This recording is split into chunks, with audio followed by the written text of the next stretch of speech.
آمریکا آمریکا رنگ رنگ تو، خون جوانان ما میچکد از چنگ تو. آمریکا آمریکا رنگ رنگ تو، خون جوانان ما میچکد از چنگ تو. ای ز شرار ستم شعله به عالم زده، امن و امان جهان یک سر بر هم زده.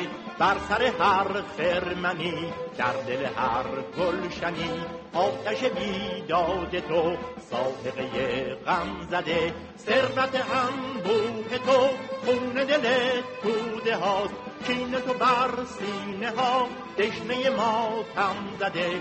دزد جهان خاره ای، دیو ستم باره ای، عقرب جراره ای، روبه مکاره ای.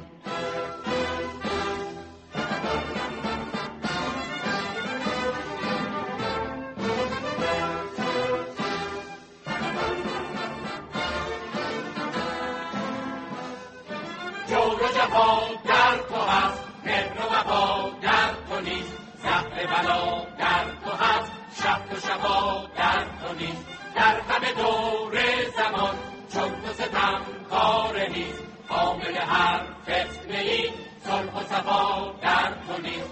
آمریکا آمریکا رنگ رنگ تو، خون جوانان ما میچکد از چنگ تو.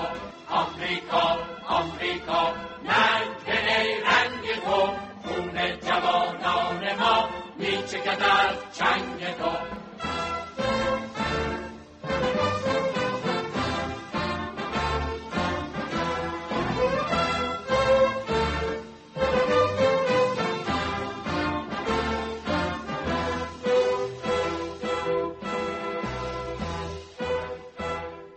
آمریکا آمریکا رنگ رنگ تو، خون جوانان ما میچکد از چنگ تو.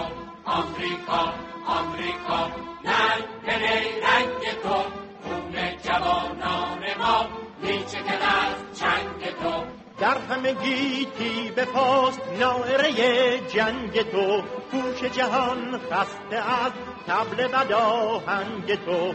مظهر شیطان تویی، دشمن انسان تویی، ای همه اهریمنی سرخط فرهنگ تو. رسم تو عصیانگری، کار تو ویرانگری، تیره شده عالم از حیله و نیرنگ تو.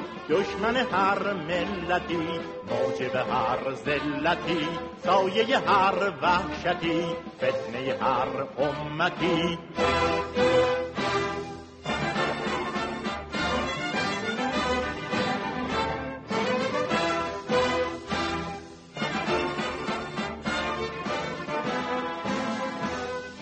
جور و جفا در تو هست، مهر و وفا در تو نیست. زهر بلا در تو هست، شب و شفا در تو نیست. در همه دور زمان چون تو ستم کار نیست. حامل هر فتنه ای صلح و صفا در تو نیست. آمریکا آمریکا رنگ رنگ تو، خون جوانان ما میچکد از چنگ تو. آمریکا آمریکا رنگ رنگ تو، خون جوانان ما میچکد از چنگ تو.